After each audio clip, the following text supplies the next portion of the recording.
Hello, my name is Carrie Lee, and I'm very interested in being a news producer for your station. I believe I have the qualities to become a great producer because I know what captivates the audience, because right now I'm a part of the audience. I understand what's important to the viewers and what they want to see on their TV every day. Growing up, I always watched the news with my family to see not only what's happening in our own neighborhood, but also what's going on around the world. It's also a great way for me to keep in touch with my family since many of my relatives live far away from me. I've always been interested in news and how a newscast is put together, and I watch the news every day. I have experience working in a newsroom, and I have seen producers at their best work and even at their worst. I love working with other people, and I can be a team leader and organizing a newscast. I hope that one day I can contribute to someone else's day, and I want to be a part of what people see on TV. I know how to write, edit, and shoot news stories, and I know these are all important abilities needed to become a power producer. I hope someday that I can be a great producer for your station.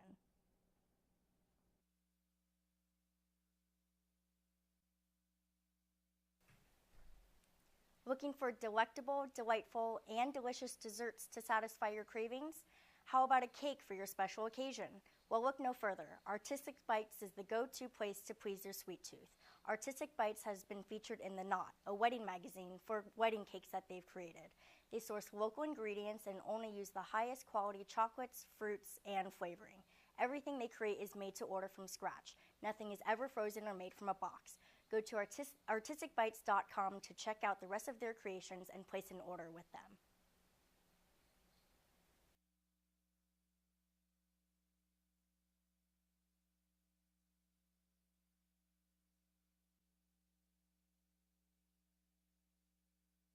We just got word that there's been a massive explosion at a fertilizer plant in West Texas. Police are saying that the number of casualties is between 5 and 15.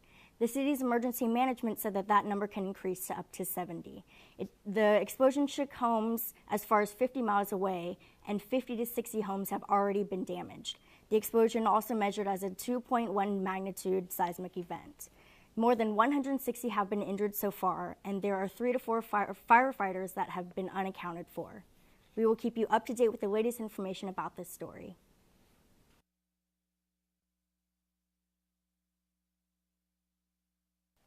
Good morning, I'm Carrie Lee, and here are your top local stories in a minute.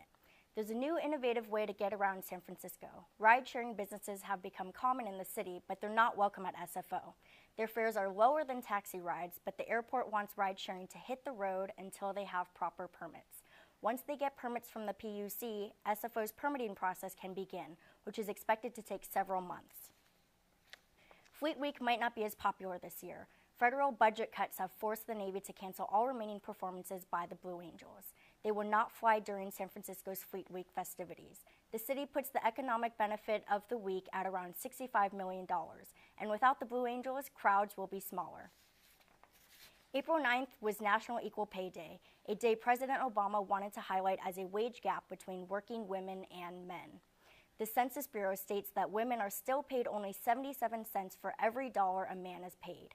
At City Hall in San Francisco, the Board of Supervisors unanimously voted on a resolution declaring April 9th Equal Pay Day in the city. Stay tuned for your sports update after the break.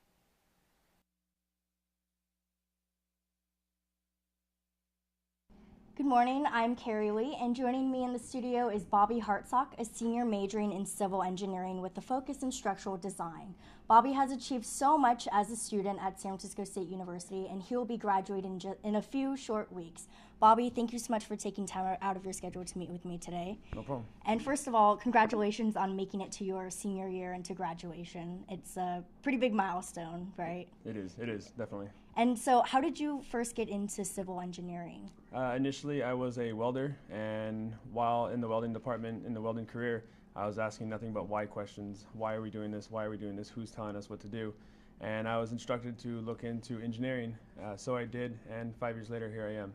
So that's my reason. And as far as my passion, my grandfather was, so I didn't know what it was, and I was introduced to engineering and so on.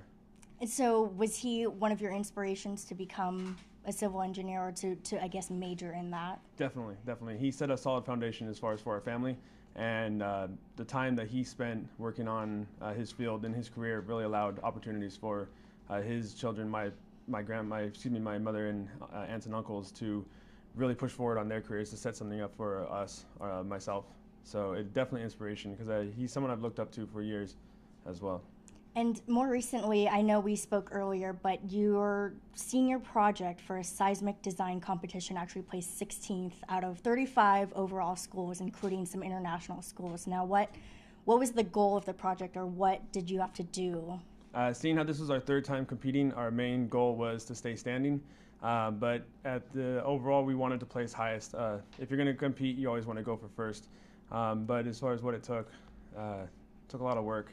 And it was a great experience, for sure. What did you have to build? You had to build something, right? Yes, we had to build a small-scale, tall building, 5-foot structure out of balsa wood, and then subject it to ground motions via a shake table, pretty much simulating earthquakes. And our motto from June over till February when we shook was "Shake it, don't break it." Okay. And so how long did it take for you to build the entire thing? We went through 6 months of research and development. Wow. And then we had for our final structure, we had 24 hours nonstop preparation, and we were able to turn around our structure in 18 hours.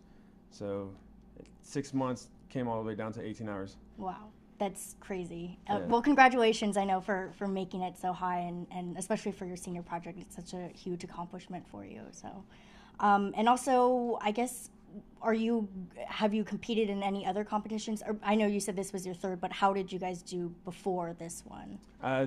As far as our project, we didn't place too high, so we wanted to get top half. We wanted to go first, of course. This was our first structure from San Francisco State University, which stayed standing after the competition. So it was quite an accomplishment from ourselves, for our team, and for the School of Engineering itself. So. And aside from your engineering activities and everything on campus, you're also actually heavily involved in student life activities, and you're president of, is it Tau Beta Pi, is that how you say it? Correct. Which is the Engineering Honor Society here at San Francisco State. How did it feel for your peers? I mean, how did it feel for you knowing that your peers voted you to be their leader? I took it as a lot of respect, that they have respect for me, and as do I to them. If they're willing to, I don't want to say follow me, but go along with me, I kind of said a lot as far as how they feel that I'm qualified in a sense, or capable. And how important do you think student life is here, or especially for you, to be on campus? I feel it's extremely important. I mentor high schoolers over the summer, and I tell them you're only going to get out what you put in. So if you want to sit in the back, you can sit in the back by all means, but you're, in a sense, might always be in the back. But if you want to make yourself stand out, you got to make yourself stand out. And being involved, numerous of opportunities have come because of it. I've traveled all across the United States due to it. I've met thousands of fellow engineers who I'm going to work for. They may work for me. Who knows how it happens? But networking, it's a key tool that we need to focus on our younger generation. Yeah, absolutely. And as mentoring goes, what do you do? Like, do you teach the kids? Is it tutoring, or what exactly do you do? There's a high school program that comes through San Francisco State. It's pretty much an engineering boot camp, and we just run them through. They come and stay on campus, and they get the college experience, and we take them to classes, we tutor them, we mentor them, just make sure that they stay focused and stay engaged in science, technology, engineering, mathematics programs. That sounds good. Well, unfortunately, we're actually out of time now, but thank you so much, Bobby, for joining me. And again, my name is Carrie Lee, and this is Bobby Hartsock signing off.